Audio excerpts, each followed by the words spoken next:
नमस्कार दोस्तों, बहुत बहुत स्वागत है आप लोगों का सिंपल एजुकेशन में। दोस्तों, आज की इस वीडियो में हम बात करेंगे कक्षा 6 के विद्यार्थियों के लिए हिंदी की पाठ्य पुस्तक वसंत भाग 1 के तीसरे अध्याय नादान दोस्त के बारे में। दोस्तों, बाल मन बड़ा चंचल होता है। इसमें तरह तरह के सवाल उठते हैं और तरह तरह के कार्यों को करने की इच्छा मन में जागती है। कई बार ऐसा होता है कि ये सवाल आकाश में उड़ने वाले पंछियों को देखकर उठते हैं, तो कई बार जल में तैरने वाली मछलियों को देखकर ये सवाल उठते हैं। ऐसे में बच्चे तरह तरह के कामों को करके देखना चाहते हैं और कई बार ये होता है कि जब ये काम सुधर जाते हैं, अच्छे हो जाते हैं, तो हमें शाबाशी मिलती है। जबकि कई बार ये होता है कि काम बिगड़ जाते हैं, तो ऐसे में हमें दंड का भागीदार बनना पड़ता है। हमें हमेशा यह डर बना रहता है कि कहीं हमें सजा न मिल जाए। इसी बात को मुंशी प्रेमचंद ने अपनी कहानी नादान दोस्त में दिखाया है और इसी कहानी का अध्ययन हम करने चाह रहे हैं अपनी आज की इस वीडियो में। तो चलिए बिना वक्त जाए किए हुए बढ़ते हैं आगे और करते हैं अध्ययन मुंशी प्रेमचंद द्वारा लिखी गई कहानी नादान दोस्त का।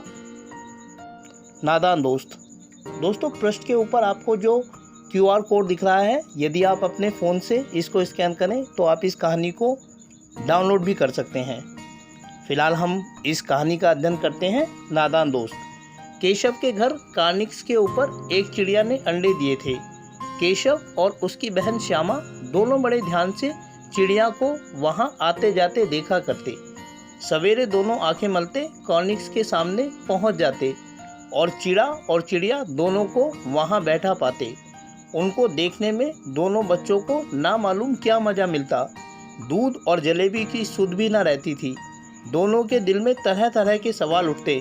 अंडे कितने बड़े होंगे, किस रंग के होंगे, कितने होंगे, क्या खाते होंगे, उनमें से बच्चे किस तरह निकल आएंगे, बच्चों के पर कैसे निकलेंगे, घोंसला कैसा है। लेकिन इन बातों का जवाब देने वाला कोई नहीं। ना अम्मा को घर के काम धंधों से फुर्सत थी, ना बाबूजी को पढ़ने लिखने से। दोनों बच्चे आपस ही में सवाल जवाब करके अपने दिल को तसल्ली दे लिया करते थे।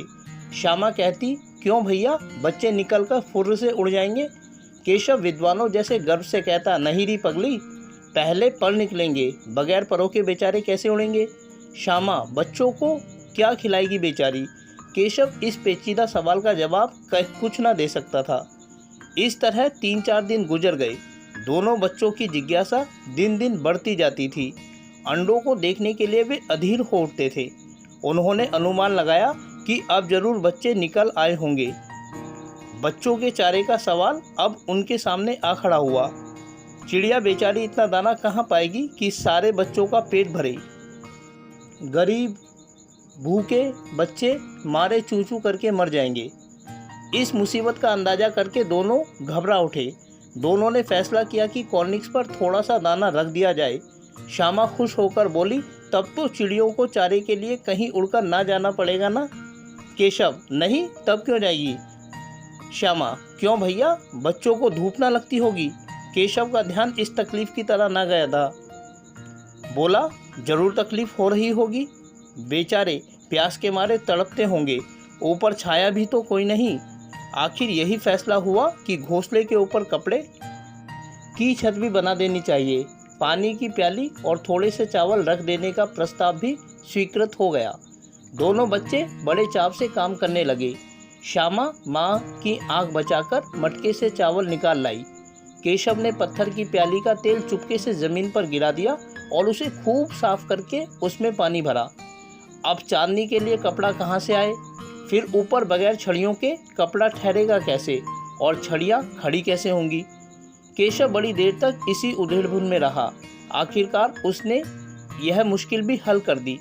श्यामा से बोला, जाकर कूड़ा फेंकने वाली टोकरी उठा लाओ, अम्मा जी को मत दिखाना। श्यामा, वह तो बीच में फटी हुई है, उसमें से धूप ना आएगी।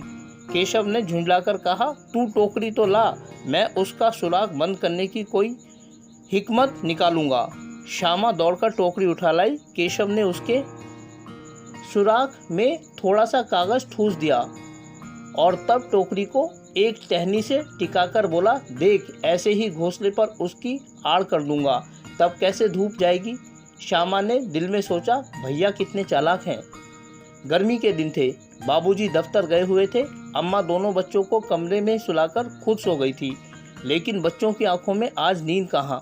अम्मा जी को बहलाने के लिए दोनों दम रोके आंखें बंद किए मौके का इंतजार कर रहे थे। जो ही मालूम हुआ कि अम्मा जी अच्छी तरह से सो गई, दोनों चुपके से उठे और बहुत धीरे से दरवाजे की सिटकनी खोलकर बाहर निकल आए। अंडों की हिफाजत की तैयारी होने लगी। केशव कमरे से एक स्टूल उठा लाया, लेकिन जब उससे काम न चला तो नहाने की चौकी लाकर स्टूल के नीचे रखी और डरते डरते स्टूल पर चढ़ा। दोस्तों, चित्र में आप देख सकते हैं कि किस तरह से नीचे चौकी और उसके ऊपर स्टूल है और उस स्टूल के ऊपर केशव खड़ा हुआ है, जो अंडों तक पहुंचने का प्रयास कर रहा है और स्टूल को श्यामा ने अपने हाथों से पकड़ा हुआ है। श्यामा दोनों हाथों से स्टूल पकड़े हुए थी। स्टूल चारों टांगे बराबर न होने के कारण जिस तरफ ज़्यादा दबाव पाता था, जरा सा हिल जाता था। उस वक्त केशव को कितनी तकलीफ उठानी पड़ती थी, यह उसी का दिल जानता था। दोनों हाथों से कार्निक्स पकड़ लेता और श्यामा को दबी आवाज़ से डांटता, अच्छी तरह पकड़ वरना उतरकर बहुत मारूंगा। मगर बेचारी श्यामा का दिल तो कॉर्निक्स पर था। बार बार उसका ध्यान उधर चला जाता और हाथ ढीले पड़ जाते।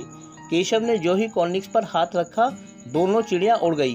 केशव ने देखा कॉर्निक्स पर थोड़े तिनके बिछे हुए हैं और उन पर 3 अंडे पड़े हैं। जैसे घोंसले उसने पेड़ों पर देखे थे, वैसा कोई घोंसला नहीं है। श्यामा ने नीचे से पूछा, क्या बच्चे हैं भैया। केशव, 3 अंडे हैं, अभी बच्चे नहीं निकले। श्यामा, जरा हमें दिखा दो भैया, कितने बड़े हैं। केशव, दिखा दूंगा, पहले जरा चिथड़े ले आ, फिर नीचे बिछा दूं। बेचारे अंडे तिनकों पर पड़े हैं। श्यामा दौड़कर अपनी पुरानी धोती फाड़कर एक टुकड़ा लाई। केशव ने झुककर कपड़ा ले लिया, उसकी कई तह करके उसने एक गद्दी बनाई और उसे तिनकों पर बिछाकर तीनों अंडे धीरे से उस पर रख दिए। श्यामा ने फिर कहा, हमको भी दिखा दो भैया। केशव, दिखा दूंगा, पहले जरा वह टोकरी दे दो, ऊपर छाया कर दूं। श्यामा ने टोकरी नीचे से थमा दी और बोली, अब तुम उतर जाओ, मैं भी तो देखूं। केशव ने टोकरी को एक टहनी से टिकाकर कहा, जा दाना और पानी की प्याली ले आ, मैं उतर आऊं तो तुझे दिखा दूंगा। श्यामा प्याली और चावल भी लाई। केशव ने टोकरी के नीचे दोनों चीजें रख दी और आहिस्ता से उतर आया। श्यामा ने गिड़गिड़ाकर कहा, अब हमको भी चढ़ा दो भैया। केशव, तू गिर पड़ेगी। श्यामा, ना गिरूंगी भैया, तुम नीचे से पकड़े रहना। केशव, ना भैया, कहीं तू गिरा पड़ी तो अम्मा जी मेरी चटनी ही कर डालेंगी, कहेंगी कि तूने ही चढ़ाया था। क्या करेगी देखकर। अब अंडे बड़े आराम से हैं, जब बच्चे निकलेंगे तो उनको पालेंगे। दोनों चिड़िया बार बार कॉर्निक्स पर आती थी और बगैर बैठे ही उड़ जाती थी। केशव ने सोचा, हम लोगों के डर से ना बैठती। स्टूल उठाकर कमरे में रख आया, चौकी जहाँ की थी वहाँ रख दी। श्यामा ने आंखों में आंसू भरकर कहा, तुमने मुझे नहीं दिखाया, मैं अम्मा जी से कह दूंगी। केशव, अम्मा जी से कहेगी तो बहुत मारूंगा, कह देता हूँ। श्यामा, तो तुमने मुझे दिखाया क्यों नहीं। केशव, और गिर पड़ती तो 4 सरना हो जाते। श्यामा, हो जाते, देख लेना, मैं कह दूंगी। इतने में कोठरी का दरवाज़ा खुला और माँ ने धूप से आंखों को बचाते हुए कहा, तुम दोनों बाहर कब निकल आए। मैंने कहा ना कि दोपहर को ना निकलना। किसने किवाड़ खोला। किवाड़ केशव ने खोला था, लेकिन श्यामा ने माँ से यह बात ना कही। उसे डर लगा कि भैया पिट जाएंगे। केशव दिल में काँप रहा था कि कहीं श्यामा कह ना दे। अंडे ना दिखाए थे, इससे अब उसको श्यामा पर विश्वास ना था। श्यामा सिर्फ मोहब्बत के मारे चुप थी, ना इस कसूर में हिस्सेदार होने की वजह से। इसका फैसला नहीं किया जा सकता। शायद दोनों ही बातें थी। माँ ने दोनों को डांट डपटकर फिर कमरे में बंद कर दिया और आप धीरे धीरे उन्हें पंखा झलने लगी। अभी सिर्फ 2 बजे थे, बाहर तेज लू चल रही थी। अब दोनों बच्चों को नींद आ गई थी। 4 बजे यकायक श्यामा की नींद खुली। किवाड़ खुले हुए थे। वह दौड़ी हुई कॉर्निक्स के पास आई और ऊपर की तरफ ताकने लगी। टोकरी का पता न था। संयोग से उसकी नज़र नीचे गई और वह उल्टे पांव दौड़ती हुई कमरे में जाकर जोर से बोली, भैया अंडे तो नीचे पड़े हैं, बच्चे उड़ गए। केशव घबराकर उठा और दौड़ा हुआ बाहर आया तो क्या देखता है कि तीनों अंडे नीचे टूटे पड़े हैं और उनसे कोई चूजे की सी चीज़ बाहर निकल आई है। पानी की प्याली भी एक तरफ टूटी पड़ी है। उसके चेहरे का रंग उड़ गया। सहमी हुई आंखों से जमीन की तरफ देखने लगा। श्यामा ने पूछा, बच्चे कहाँ उड़ गए भैया? केशव ने करुण स्वर में कहा, अंडे तो फूट गए श्यामा, और बच्चे कहाँ गए? केशव, तेरे सर में देखती नहीं है, अंडों में से उजला उजला पानी निकल आया है, वही तो 2-4 दिनों में बच्चे बन जाते। माँ ने सोटी हाथ में लिए हुए पूछा, तुम दोनों वहाँ धूप में क्या कर रहे हो? श्यामा ने कहा, अम्मा जी, चिड़िया के अंडे टूटे पड़े हैं। माँ ने आकर टूटे हुए अंडों को देखा और गुस्से से बोली, तुम लोगों ने अंडों को छुआ होगा। अब तो श्यामा को भैया पर जरा भी तरस न आया। उसी ने शायद अंडों को इस तरह रख दिया था कि वह नीचे गिर पड़े। इसकी उसे सजा मिलनी चाहिए। बोली, इन्होंने अंडों को छेड़ा था अम्मा जी। माँ ने केशव से पूछा, क्यों रे? केशव भीगी बिल्ली बना खड़ा रहा। माँ, तू वहाँ पहुँचा कैसे? श्यामा, चौकी पर स्टूल रखकर चढ़े अम्मा जी। केशव, तू स्टूल थामे नहीं खड़ी थी? श्यामा, तुम्ही ने तो कहा था। दोस्तों, चित्र में आप देख सकते हैं किस तरह केशव अपनी गर्दन झुकाए खड़ा है और माँ किस तरह से केशव से श्यामा से सवाल पूछ रही है। माँ, तू इतना बड़ा हुआ, तुझे अभी इतना भी नहीं मालूम कि छूने से चिड़ियों के अंडे गंदे हो जाते हैं? चिड़िया फिर उन्हें नहीं सहती। श्यामा ने डरते डरते पूछा, तो क्या चिड़िया ने अंडे गिरा दिए हैं अम्मा जी? माँ, और क्या करती? केशव के सिर इसका पाप पड़ेगा। हाय हाय, 3 जाने ली हैं दुष्ट ने। केशव रोनी सूरत बनाकर बोला, मैं तो सिर्फ अंडों को गद्दी पर रख दिया था अम्मा जी। माँ को हंसी आ गई, मगर केशव को कई दिनों तक अपनी गलती पर अफसोस होता रहा। अंडों की हिफाजत करने के जोग में उसने उनका सत्यानाश कर डाला। इसे याद कर वह कभी कभी रो पड़ता था। दोनों चिड़िया वहाँ फिर न दिखाई दी। तो दोस्तों, देखा आपने, चिड़िया के अंडों की हिफाजत करने की छोटी सी अभिलाषा ने बच्चों के हाथों से एक ऐसा ये कहें कि जघन्य अपराध करा दिया कि चिड़िया को अपने अंडे खुद तोड़ने पड़े। दोस्तों, ये छोटी सी कहानी हमें बच्चों के मन के बारे में, उनके मन में उठने वाले सवालों के बारे में महत्वपूर्ण जानकारियाँ देती हैं। तो फिलहाल आप लोगों से अनुरोध करना चाहूँगा कि आप वीडियो को शुरू पूरा देखें, और यदि वीडियो अच्छी लगे तो वीडियो को लाइक और चैनल को सब्सक्राइब कर जरूर करें। इसके अलावा आगे आने वाली वीडियो में हम इस अध्याय के प्रश्न उत्तरों पर अपना ध्यान देंगे। तब तक अपना ख्याल रखें और अपने आप को सुरक्षित रखें। वीडियो को देखने के लिए आपका बहुत बहुत धन्यवाद।